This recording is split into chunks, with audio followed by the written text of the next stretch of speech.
Good afternoon, and thank you for joining the Board of Governors of the Federal Reserve System today for Exploring Careers in Economics Fall 2024, where we'll learn more about career pathways into the field of economics. Today's event is being recorded, so if you know anyone that might benefit from watching this later, feel free to share. My name is Jocelyn Jackson, and my work at the board includes building the talent pipeline in our economic internship, research assistantship, and PhD job families. For those of you who are interested in any of the opportunities I just mentioned, please note that our applications are open. For more information on those different application requirements and deadlines, you should visit our website to learn more, federalreserve.gov/careers. Today marks the end of Hispanic Heritage Month, a time every year from September 15 through October 15 where we recognize and celebrate the ways in which Hispanic Americans have positively influenced and enriched our nation and society. With that in mind, I'm elevated to have the opportunity to sit down with the board's first Latin governor, Dr. Adriana Kugler, to learn more about her career pathways into economics. Following our conversation, you'll hear from a panel of current research assistants about their work experiences within the Federal Reserve System. But first, moving into our conversation with Governor Kugler, here's a little bit about her. Dr. Adriana D. Kugler took office as a member of the Board of Governors of the Federal Reserve System on September 13, 2023. Prior to her appointment at the board, Dr. Kugler served as the U.S. Executive Director at the World Bank Group. She is on leave from Georgetown University, where she is a professor of public policy and economics and was vice provost for faculty. Previously, she served as chief economist at the U.S. Department of Labor from 2011 to 2013. Dr. Kugler was also a research associate at the National Bureau of Economic Research and of the Center of Study of Poverty and Inequality at Stanford University. Dr. Kugler's other professional appointments include being the elected chair of the Business and Economics Statistics section of the American Statistical Association. She was also a member of the Board on Science, Technology, and Economic Policy at the National Academies of Sciences and served on the Technical Advisory Committee of the Bureau of Labor Statistics. Excuse me. You love your data, that's for sure. Yes, exactly. Dr. Kugler received a BA in Economics and Political Science from McGill University and a PhD in Economics from the University of California, Berkeley. Governor Kugler, thank you so much for joining us today. Thank you, Jocelyn. It's such a pleasure to be here. Thank you. Well, to get started for today's conversations, I do have a few prepared questions, and we also accepted questions from students. So I hope you're ready to dive in. Absolutely. Okay, great. We'll get started. So I would like for us to talk about your experience growing up in Colombia and how that influenced your decision to study economics. Oh, thank you for starting with that question. I guess for starters, I was born in the U.S., but I spent my childhood and grew up in Colombia, and I spent those critical early years of my childhood in Colombia since my parents are Colombian. So I would say that those were very formative years for me because I truly believe that if I had spent those years here in the U.S., I would not have been exposed and lived through the many realities that I got to live through in Colombia. The tremendous poverty, child labor, homelessness, poor infrastructure, lack of basic necessities such as drinking water and electricity were very evident, and the extreme inequality that one sees in Colombia even till today. So I really think these were very critical years for me. My parents would take my brother and I to the shanty towns to do social work from an early age. And those are memories that really stay with you. You don't forget seeing those extreme circumstances and knowing that people really needed to get help and get uplifted. And interestingly, back at that moment, come my early teenage years, and Colombia is experiencing double-digit inflation. So this is very relevant for the work I do here now, right, at the Absolutely. Fed, where we deal with the dual mandate. On the one hand, maximum employment and stable prices and inflation. So those memories are also extremely vivid for me from back in the day. I remember my parents getting their paycheck and going directly to the grocery store, changing, what they would buy from perishables to non-perishables to make every peso go farther. So these were things that one could see, and certainly they were most painful and difficult for those who had a lot less than we did. But everybody experienced that pain and that difficulty from inflation. So that's why I truly feel in this role, right, that we have to address both the inflation side as well as the full employment side of our mandate. And I'm fully committed to that because I understand the pain that comes from having an economy that doesn't work for everybody. Sure. And interestingly, at age 15, we moved back to the US, and I went to public schools, and I spoke almost no English. So interestingly, what I did, my solution was to carry my Merriam-Webster dictionary. It was about this thick, all through the hallways in this high school, looking a little different from everybody else. Sure. This was the time when we didn't have Google Translate in our iPhones, and certainly no iPhones, right? Yeah. So that was my solution, right? Take my textbook on one hand and take the dictionary on the other, and read pretty slowly because I had to go back and forth between them.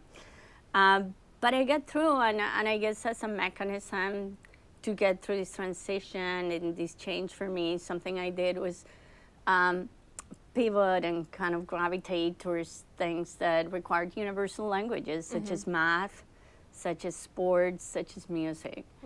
And I was okay at sports. I played soccer, volleyball, I did track and field. I was okay with my violin. I played in the orchestra. I even played in the Kennedy Center for my graduation. But I would say that was not my forte. Yeah. Math, on the other hand, I really loved. Sure. Math was my thing. So when I was about to go to college, here considering what to study, and I think, well, look, I really like math, but I like social sciences, and I really have an interest for social issues. I've seen firsthand how difficult things can be for many, not only here in the US, but around the world.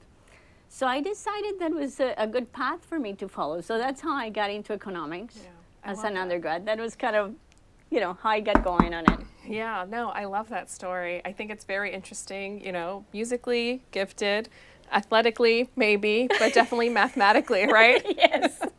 I love that. So then when we think about how you moved into preparing for your work, right?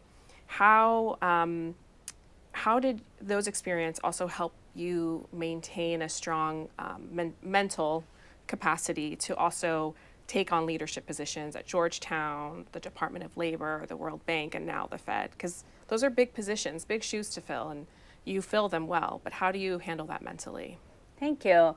I would say that, many people ask you, like, who are your key role models and your inspiration and all of that. And I always say it's my family, my ancestors. I have a family where we had many very strong women.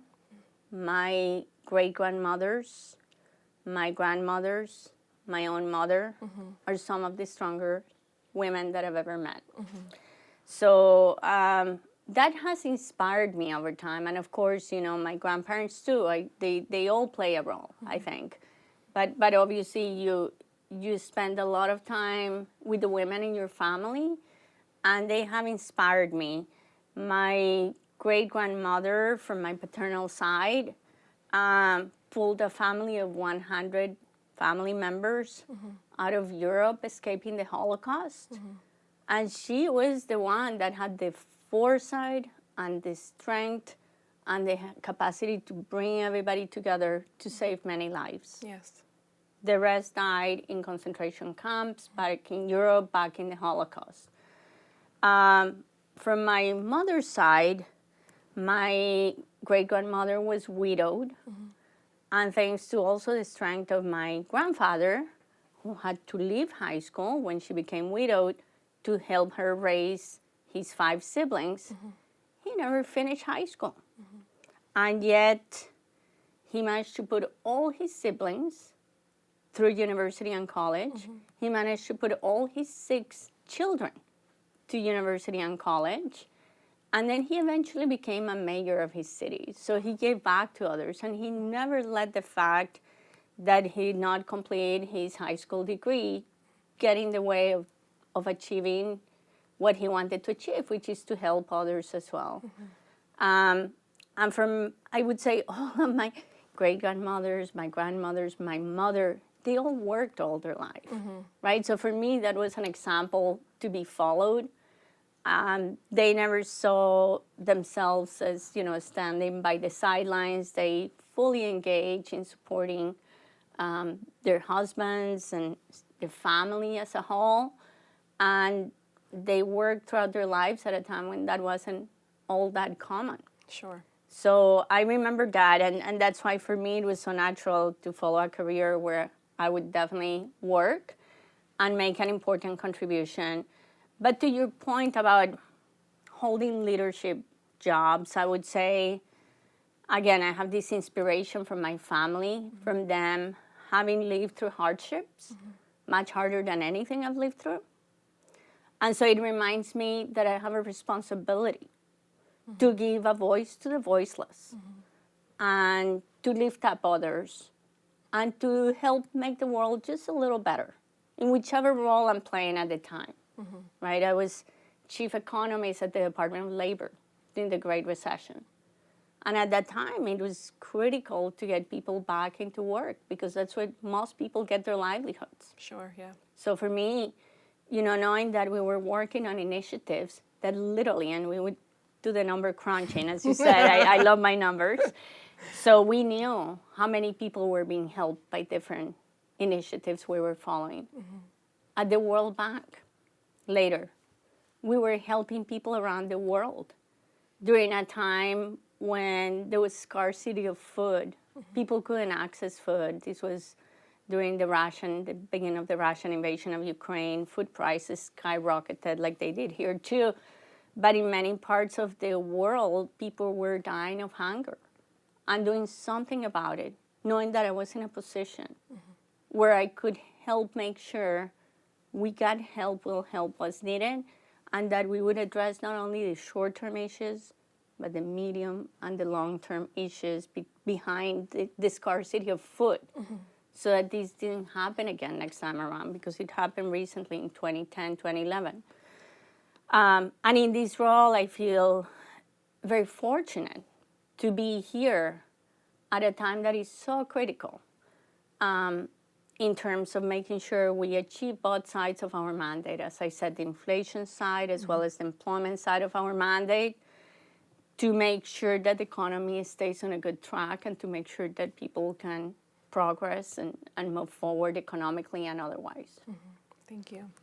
I think getting to know your story, seeing that long view of who you are through your family history, I can see the passion and the dedication and the strong will you have even to come to this point in your career. So thank you for having that dedication. Thank you.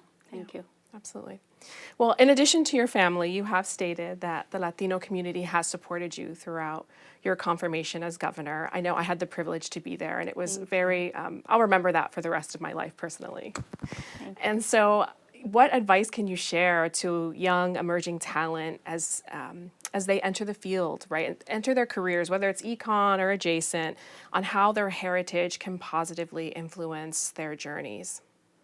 That's a great question. Well, firstly, let's emphasize, as you said, that the Latino community here in the U.S. really embraced me, lifted me up, and supported me through this confirmation process when I had to go through the Senate confirmation process just over a year ago. And I won't ever forget that. It was really heartwarming. I felt that people had my back. There were many who had my back and who were there to make sure things moved in the right direction. And that was critical and very humbling. And it also gave me a strong sense of responsibility that I have to deliver and I have to do what is right, not only for the Latino community, but for everyone around the country, because our mandate is to make sure we fulfill stable prices and full employment for all Americans. And so we have to be mindful of that. I always keep it in mind. And in that light, I think it is helpful to have diverse voices and diverse perspectives when we're making decisions. Because I think the realities that I've lived through, the realities that somebody like you and other Latinos have lived through, but people from diverse communities and diverse perspectives have lived through, need to be represented at the table when we're making critical decisions that are supposed to benefit all. Absolutely. So I feel very fortunate to have been here this time, because I do think that given that I've lived, a very different reality from many of my other colleagues, given that I listen very carefully to people around the country. I like traveling around the country, talking to people in different communities. They come to see us here too in Washington, but we get out there as well. It's important because some of these issues that sometimes are not considered are really critical for our understanding of where the economy is going or why it is moving in a different direction. So I'll give you a couple of examples, right, of things that I know I've been bringing up, and it's no secret because it's in my speeches and I talk about this all the time. An example is immigration. High immigration, I understood from about a year ago, was critical for us to understand how we have achieved this inflation together with a fairly low level of unemployment and still a healthy level of economic activity. And that can be explained by an increase in labor supply. In this case, the labor supply, right? More people coming into work when there was a scarcity of workers has come from immigration. And that has been critical to thinking of the committee and the committee of the Fed and the Fed's thinking about economic outcomes, about how we can explain that puzzle. How is that possible that we're achieving this inflation and yet the economy keeps growing? Right? In a standard economic theory, that wouldn't be possible if there was all coming from demand, but there's this supply help that we're getting from immigration. Another example is childcare. So another astonishing fact that we've seen over the past year especially, we reached historically high levels of labor force participation from prime-age women. And they have been, both women, prime-age women in particular, and immigrants have been the ones that have helped to fill that scarcity that we had in terms of the workforce, because there were early retirements, many people left the labor force. Unfortunately, many died during the pandemic. Some people got sick. Some people reconsidered their way of living their last few days. And so there were excess retirements. So we had a lack of workers. And it was women and it was immigrants that helped us in that regard.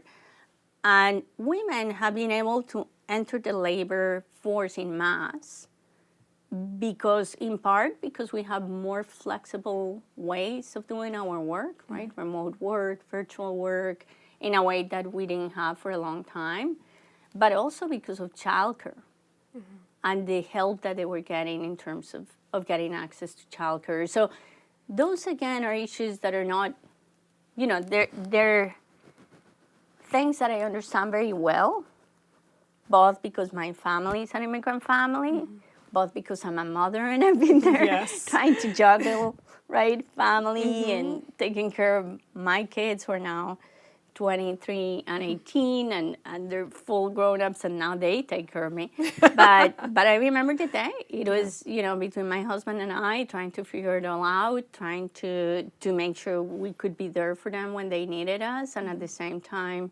fulfill our commitments to our work. And so we understand those realities, but the fact of the matter is they're critical to understand what I'm doing here now. They're not like a side conversation. No. They're actually quite central.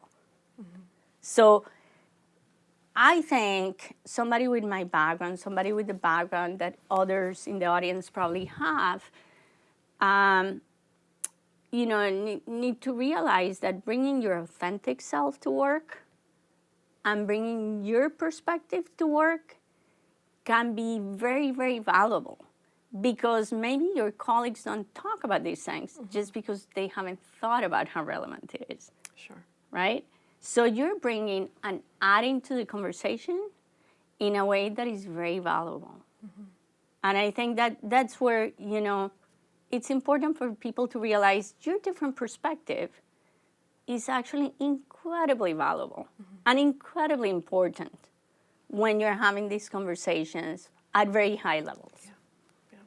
No, that's interesting. I'm definitely in the throes of motherhood myself, so the childcare component, wanting to, be productive in my work and my husband's work is something that is on the top of our mind. So it's interesting to see and learn how that is also shaping how we talk about economics broadly. Yes, absolutely. That's interesting.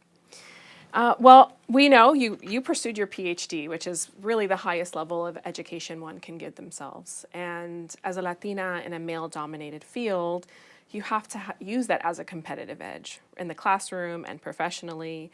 Can you talk about your experiences in the classroom and in the professional setting and how that may have differed from your male peers?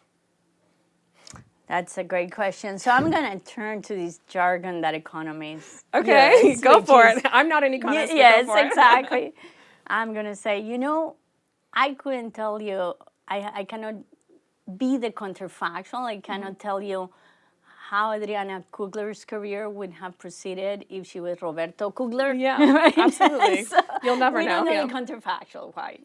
But what I can tell you is that when I was an undergrad, I saw women close to me having experiences in their career, and they were bright and really smart women, not getting the opportunities they deserved.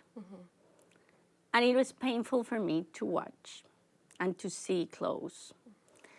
And I decided at that point, I said, you know what?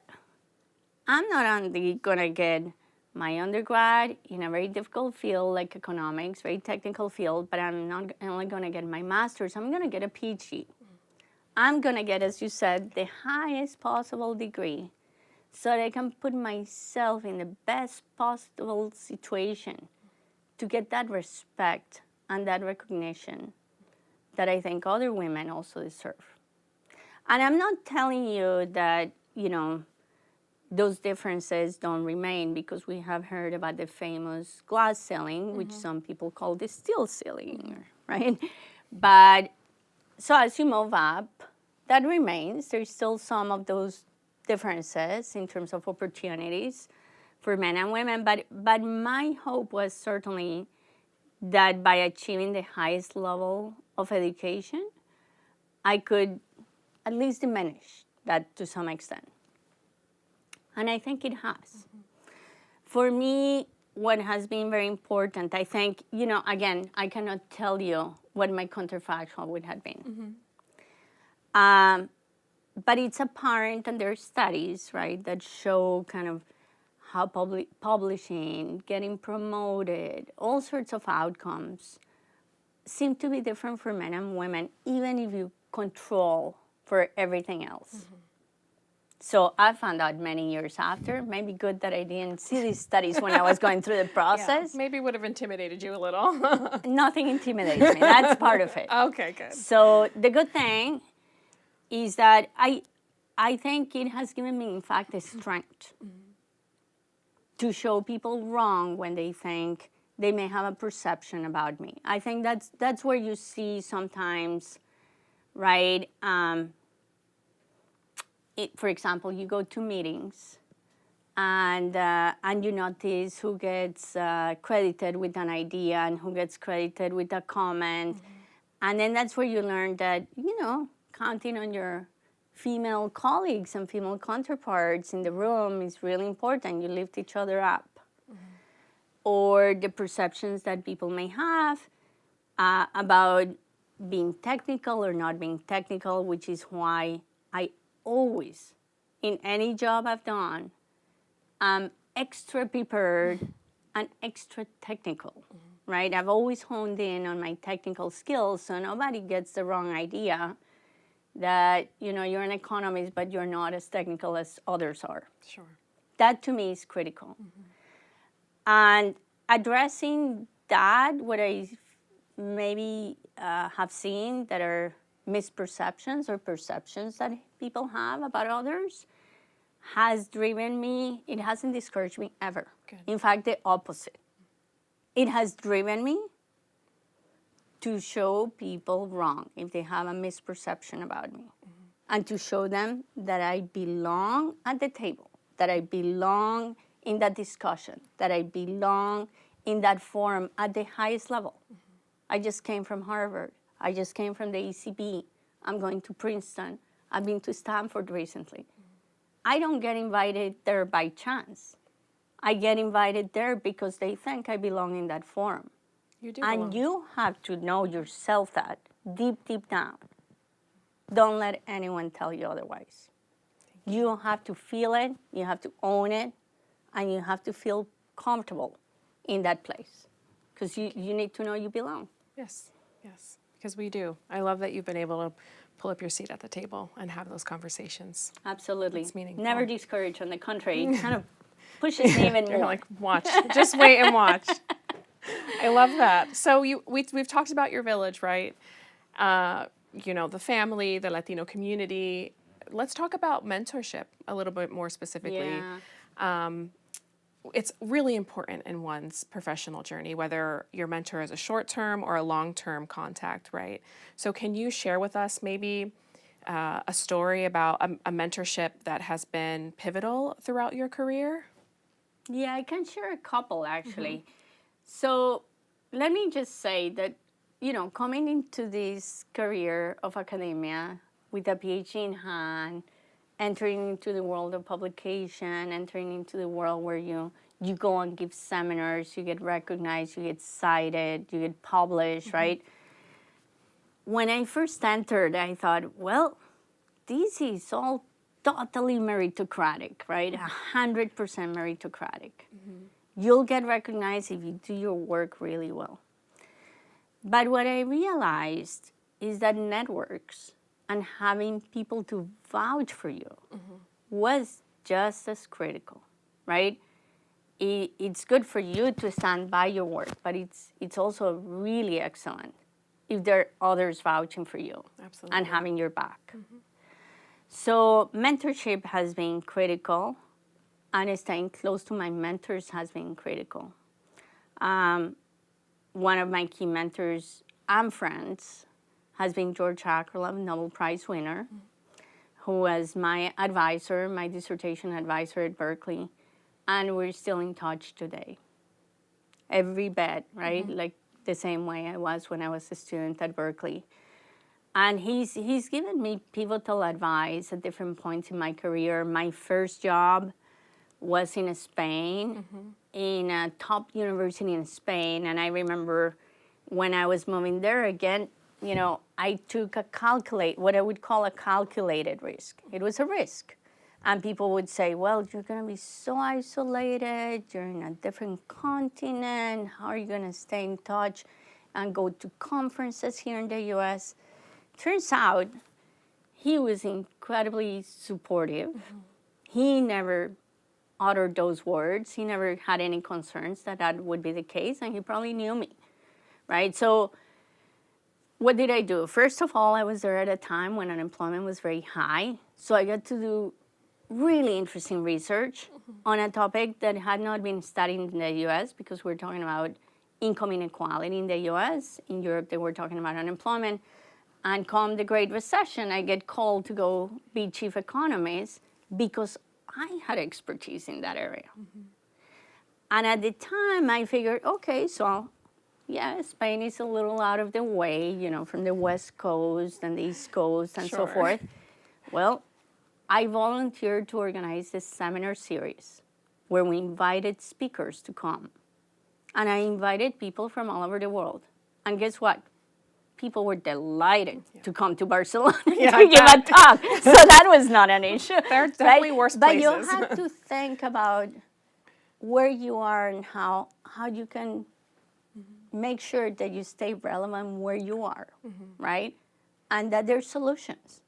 And so this idea that, this pessimism that people were giving me, this is going to be so hard. Well, George was not thinking in those terms at all. In fact, he was like, this is very exciting.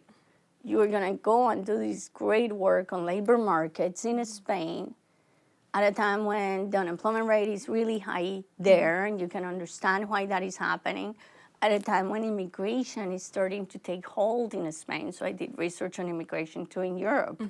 So it was a very exciting time for my career, and I fully took advantage, and sure, we still stay in touch, and we're colleagues at Georgetown now. Yeah. So the other person more in the policy world who has been very critical for me is Hilda Solis.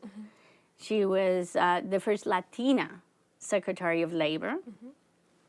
And she's the one that brought me to be chief economist at the OL at the time, between 2011 and 2013 during the Great Recession.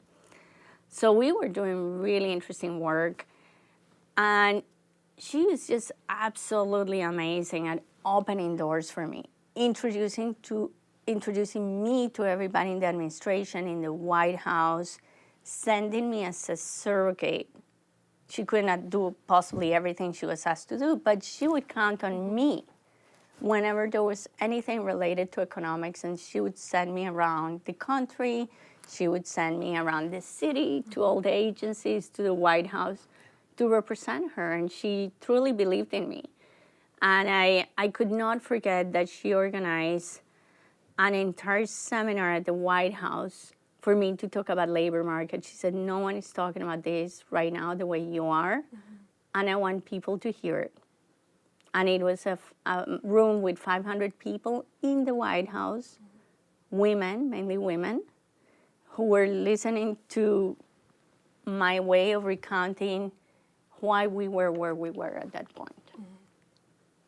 I love that. That's a very interesting story, and it almost sounds like you were strategic in what you did, but I think we both were you're very long into your career, I'm in the middle of mine, and I think you can agree when I say it's not always strategy that gets you to where you are, right? It's talent and hard work and perseverance. Absolutely. Yeah, we have to wrap up. This is so interesting, but if you had to sell economics to that student on the other side right now, what would you tell them to pursue and why? So I personally love economics because I can explore almost any topic that is deep and important to me with what I feel are very solid tools. I have tools that give me concrete answers. And I'm a very practical person. So, I can get very emotional about my family, about my children, about my parents, about my husband. But when it comes to getting things done at work, I'm a doer. So for me, economics provides me with a tool that is very concrete. It gives you clear answers, right? And, the data is not always perfect, but at least you know which way that may change your result, may not, right? In a way that I think other social sciences don't. And I care about social issues deeply. So this is, as opposed to maybe studying physics or something else, I prefer to study a social science that allows me to hopefully make the world just a little better. But I think given my strength in math, given my strength with data, and given the fact that I can have more concrete answers, it allows me to get things done, which I think is very critical. You need at some point to turn the page and move forward and try to make things better. Well, thank you so much, Governor Kugler, for your time today. Yes. I really appreciate this conversation that we've been able to have. Absolutely. Thank you so much. Absolutely. Thank you for the invitation. Yes, thank you. So next up, we have a panel of research assistants who are eager to answer questions that were submitted by students. So I'll pass things off to Brooke Hawthorne. Hi, thank you everyone for watching the RA panel. Today, myself and 5 other RAs across the Federal Reserve System will be discussing our experience as RAs, reflecting on what has helped us succeed thus far, and also answering questions from our audience, as Jocelyn said. So to kick off the panel, we'd each like to introduce ourselves. My name is Brooke Hathorn. I'm a research associate at the Federal Reserve Bank of St. Louis, and I graduated with a BA in Math and Economics from Case Western Reserve University. Next to Anna. Hi, everyone. My name is Anna Jang. I'm a research assistant at the Federal Reserve Board of Governors, and I'm in the International Finance Division, and I just graduated from the University of Pittsburgh with a BSBA, majoring in finance. Hello, everyone. My name is Brooke Hansbrough. I'm a research associate at the Federal Reserve Bank of Richmond, and I graduated from Berry College with a BS in economics and BA in Spanish. Hi, my name is Jaron. I'm a senior research assistant at the Federal Reserve Board of Governors in DC.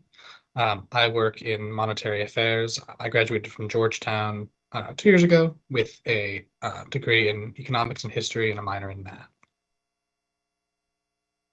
Hey everyone, my name is Mackenzie Bass. I'm a research associate at the Federal Reserve Bank of St. Louis. I graduated with my BS in economics from Southern Illinois University, Edwardsville, or SIUE. And hi everyone, my name is Romeo. I am a research assistant at the Board of Governors in DC. My division is research and statistics. Previously, I did my undergrad at UC Irvine in math and quantitative economics, and I did my master's at UCSD. To give everyone more context of what we work on, what kind of economic subjects does your research touch on? Anna, why don't you start us off again? All right, thanks, Brooke. So I'm in the global financial market section. So my section does research on the international financial markets, which include bond markets, equity markets, and foreign exchange markets.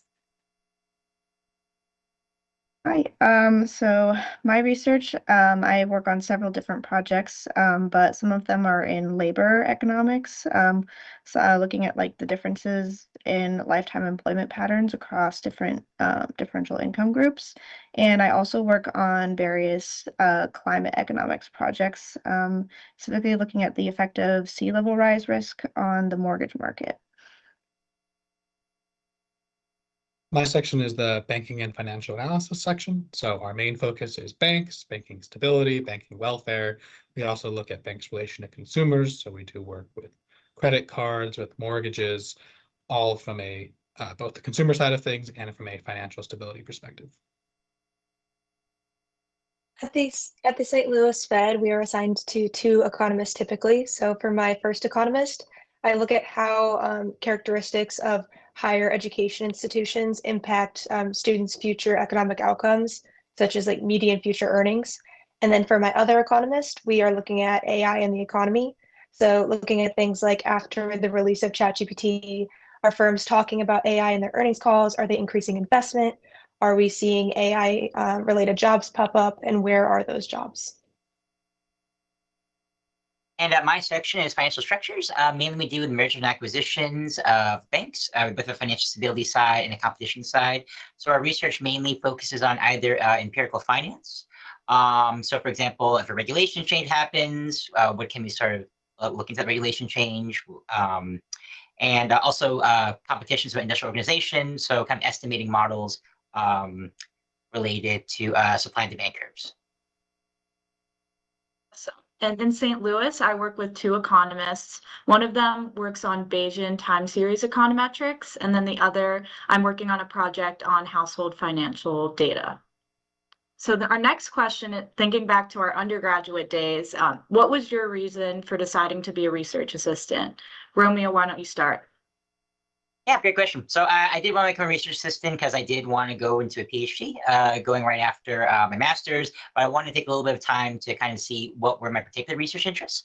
So my tenure at the board has allowed me to do that. I've been to some really great presentations. I've been to some great conferences, both here at the board and outside the board. And my current plans right now, I will be applying to some econ PhD programs, specializing in econ history would be ideal, but also I'll be doing some stats programs as I apply as well. And for me, I was also looking to do a finance PhD after my undergrad, and when speaking with my professors, they all suggested that I gain more research experience, and one of them suggested the Federal Reserve System specifically. So I just came here to gain more research experience and to figure out whether research was something I wanted to do in terms of for the PhD and afterwards as well. And for me, I was also really interested in the PhD coming out of undergrad. I was able to do a capstone project, which is similar to a thesis at other schools, looking at test optional policies, but I wanted to gain a bit more research experience before I jumped into the PhD, and also exploring different fields of economics, to seeing where my interests may lie, and just kind of building up my critical thinking skills a bit more and getting to work closely with two economists who will help mentor me. Yeah, and just kind of prepare me for what the PhD program will really be like. And it's also nice just to have a little bit of a break from school. I plan to be here for about 3 years in St. Louis, so it's nice to be able to kind of work full time, kind of learn good working habits, and then kind of jump back into grad school. So our next question is, what skills do you find most useful during your day-to-day responsibilities? I'll pass it off to Brooke. So I've found that it really depends on which economists or projects that you've been assigned to, as to what your day-to-day responsibilities are. Some are more math heavy and some are more data heavy. My tasks particularly are mostly data work. So the main skill is Stata. I just use Stata like almost all day, every day. But I also use R, and some people use MATLAB as well. So coding skills. But like as for other non-technical skills, I think independence and problem solving are also very important, because a lot of times your economists aren't going to like tell you exactly how to do what they want you to do, and so they trust you to figure it out, and you can like talk to other RAs or use just like start off with like Googling things, teach yourself how to do some things. So being independent and being able to solve your own problems is very important. And for me, in terms of what skills I find useful on the technical side, like Brooke mentioned, just like coding skills, specifically my section mostly uses R and Python, but some other economists also use like Stata, MATLAB. So it's also like important to have like a little bit of knowledge in those areas. And then in terms of, I guess, just kind of navigating the workplace, I find that communicating is really important, especially when like working with a lot of people. And sometimes they're not really sure what's on your plate. And sometimes you have to like balance different priorities. It's important to like communicate with other people. And also in addition to that, time management, just like really figuring out what's really important for you and what needs to be prioritized and like what things can maybe be put on the side until you finish an important project. Yeah, I would like to also emphasize that everything Brooke and Anna have said. In addition, I find that it helps to be really detailed with my work, both in kind of the revision process to keep track of the changes that I've been making and why I've been doing that, but also it facilitates in communication whenever I need to talk to my economist about something, just being really detailed, but yet clear, and kind of where I'm at in the project and what roadblocks we may have encountered. And then also if I need to send them an update of what I've done or make a report or documentation on anything, being detailed helps me. So if there's been some projects where I kind of stopped and I've had to come back to after a few months, and being detailed has really helped me remember why I did this, kind of giving me more context of what was happening when I was doing the project then. and also for future RAs that may be joining the project or maybe succeeding you once you head off to a new job or to graduate school. Yes, communication is key. And then, yes, staying organized, both kind of just mentally, like maybe making time blocks of when you're going to work on this project or another. Then also just keeping things tidy, kind of just on your computer with file organization, but also with code and commenting and setting up kind of efficient yet useful strategies on how to document and code your projects. Our next question talks about what has been the biggest challenge you've come across as an RA. This could be directly related to the technical skills that you've used in your project, maybe learning curves, etc. So I'll start off with Anna. So the biggest challenge for me has been like learning to work independently because like during my undergrad, there was always like assignments and people telling you like you needed to do this and this and this. And for me, the hardest part was learning that, oh, there's this project I need to complete, but it's up to you to kind of figure out like how to complete it and like who to ask for help and like where you can get help. So I found that the most difficult part of being an RA. I'm gonna kind of echo what Anna said.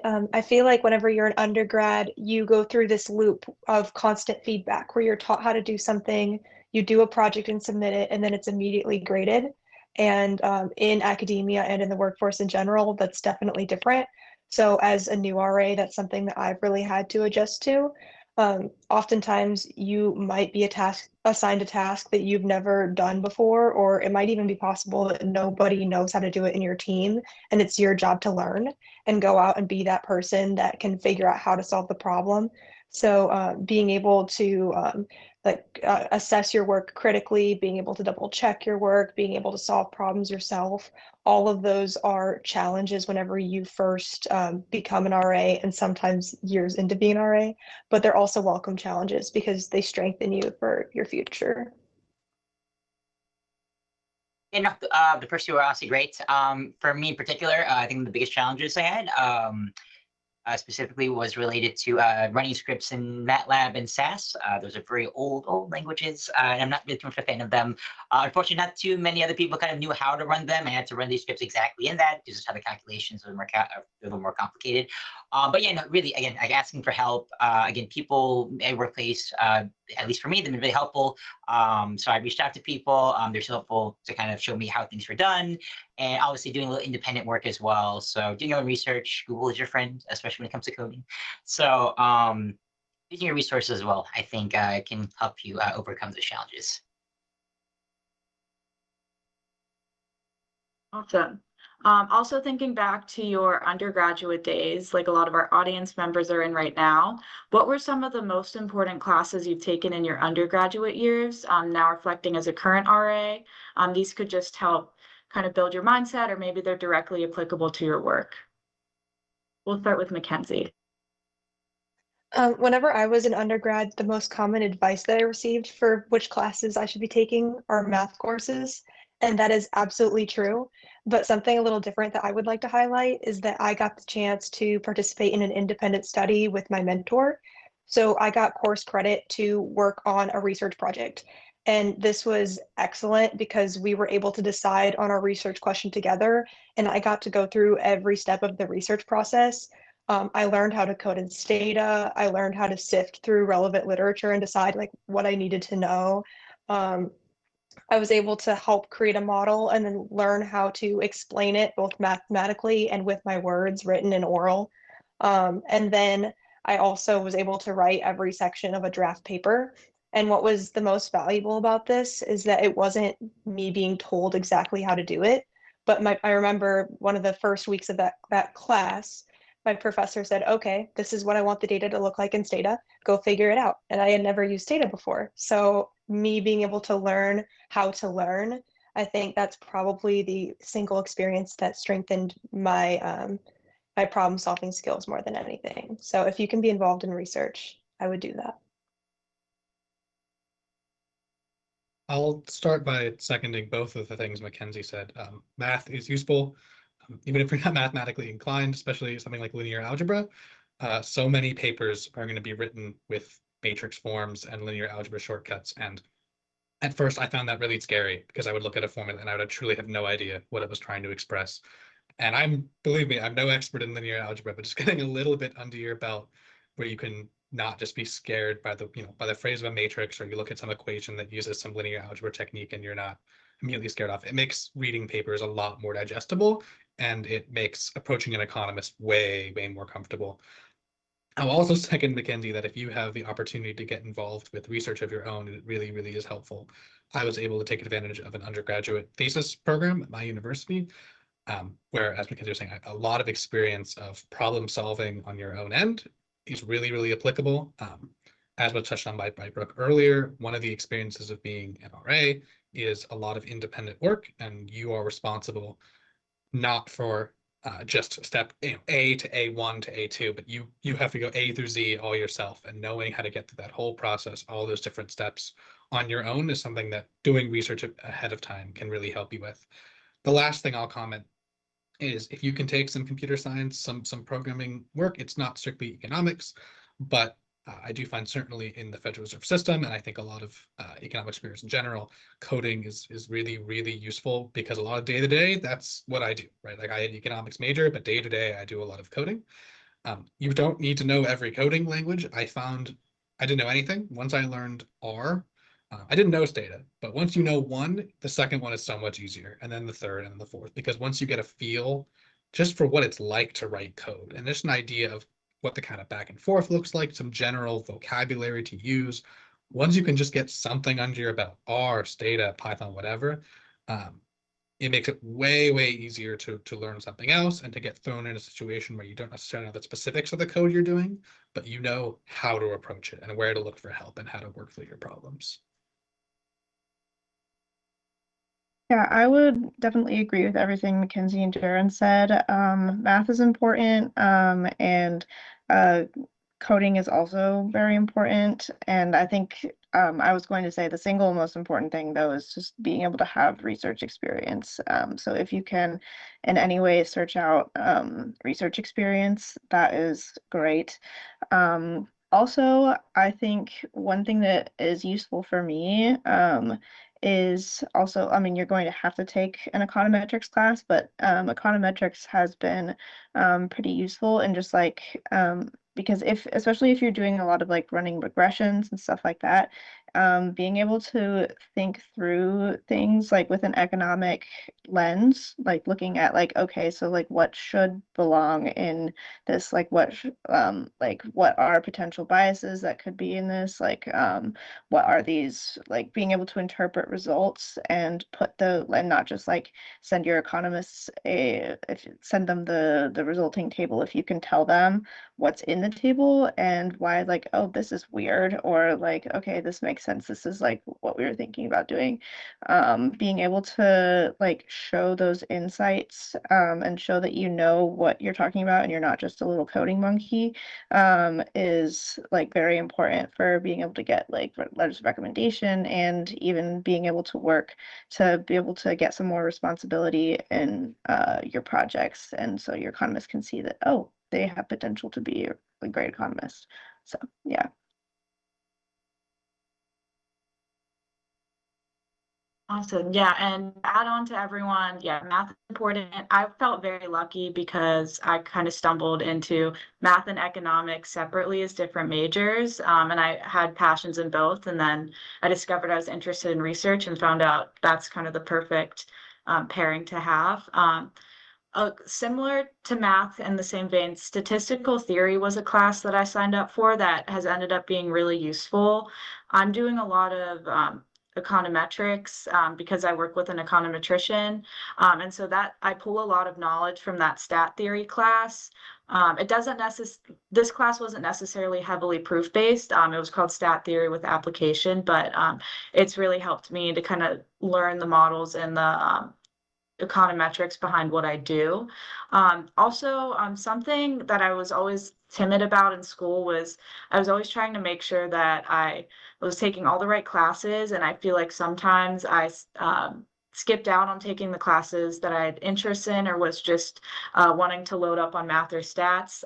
If there's a class in, economics, political science, or any other departments at your school that you find really interesting and relate to your interests, I highly recommend taking those. I think it'll help bring fresh perspectives once you start an RA program or go on to graduate school, and can really help you develop kind of your interests and things like that. Yeah. So our last question for the panel is, what advice would you give an economics student to best prepare themselves for a position at the Federal Reserve? I'm going to start with Jaren. So I'm going to give two pieces of advice. The first one is relating to, before you even get the Federal Reserve, but also just the hiring process. With the Federal Board of Governors, and I'm very confident this is the case for the system as well, but please make me this wrong. Part of your hiring process is an interview where you will talk with economists and people that are hiring you. And if you can have something that you are confident that you can talk about that you have done, ideally that could maybe be a piece of research you've done, a piece of individual research, like a lot of us have been saying. If it's just a long-term project you've worked on, but something concrete that you can really go in to say, I did this, and these are the steps I took to make it, and this is why I wanted to do it, and these are the challenges I faced with doing it, and this is my outcome, and I can talk about that. It's so helpful in that interview stage. It gives you so much to talk about, and the economists are going to know about it. And then when you ace that interview and obviously get hired by the Federal Reserve or a regional bank, whatever you want, that is the perfect way to introduce yourself to the economists. You say, well, this is the work I've kind of done before, and you mentioned that you're interested in X. Well, my project kind of touched on X, or maybe it didn't, but maybe I used some technique that I see that you used in some paper. If you can just have something concrete under your belt, it doesn't need to be, it doesn't need to be published in some top journal, Nobel Prize winning, but something really concrete you can bring, I think that really gives you an edge up. And then the second piece of advice, which is more straightforward, is just know that when you, and then some of my my other research institutes have mentioned this, when you transition to here, you're no longer in school and you are working a job, and it takes a mental shift, right? It really takes a flip in your brain to reassert, I am now working. Maybe it's not literally a 9 to 5. I know some people have flexible schedule, but functionally a 9 to 5, 5 days a week, where I am responsible for managing that time. And I am responsible for communicating my needs and communicating how I'm doing on various projects. If you can flip that from day one, which I know I didn't, it took me a couple months to get used to it, but if you could flip that from day one, I think you'll really shine pretty immediately once you get here. Yeah, I would agree with everything Jaren said, and I think also in addition to the classes that we talked about and some of the skills, being well prepared for an RA-ship, I think one thing is just a mindset of learning, because your economists don't expect you to know everything when you like I know we've suggested all these classes and everything, but you're not expected to know everything when you show up. And you're going to have to learn how to do things. You're going to have to be independent and do that. But as long as you express an attitude of being willing and excited to learn about things, and you can pick things up pretty well, then your economists will they'll understand if you might take a little bit of time at first. They know there's a learning curve and everything. So don't worry about that. Just make sure you're eager to learn and work hard. And also, one thing I would say more concretely, for when you're submitting applications for Federal Reserve things, make sure, I don't know if this is the same across the whole board, but there's usually a cover letter. Make it clear like what your career goals are in your cover letter, and also if you can do some research on on the specific economists at the Fed you're applying to, and if they have any specific research that you're interested in, that's a great signal for saying it's like, oh, I'm not just like blindly applying to everywhere. I've done some research on this specific Fed, and these things look cool. So yeah. I absolutely agree with what Jaren and Brooke said. Something that I would like to echo, one of the first days that I was here, my manager told me, we didn't hire you because you know how to do everything now. We hired you because we believe that you can learn. And that is absolutely true. Like being able to learn how to learn effectively so that way when you get here, even if you don't know something, you can pick it up as you go. Something else I'd like to touch on that maybe hasn't been discussed as much yet is to really connect and network with people around you, especially your professors. I wouldn't have had the opportunities to research that in my later years in undergrad that I would have if I hadn't have networked. And that really allowed me to make that transition here effectively. And it also allowed me to learn more about everything from applications to what my interests are, to what classes I should take. So just take advantage of the people around you and leverage your network.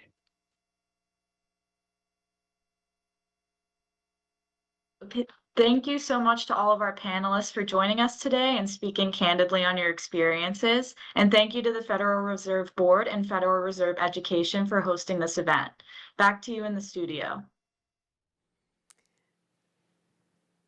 Thank you so much to our research assistants for that informative panel. That was a lot of fun. Before we wrap up today's event, I want to remind you that our internship and research assistantship programs are accepting applications at this time. You can visit our website for more information, federalreserve.gov. If you're interested in opportunities across the Federal Reserve System, so say in another district, please visit fedeconjobs.org to learn more. We hope that you've learned more about pathways into the field of economics. Thank you again for your participation in today's Exploring Careers in Economics, and that concludes our event.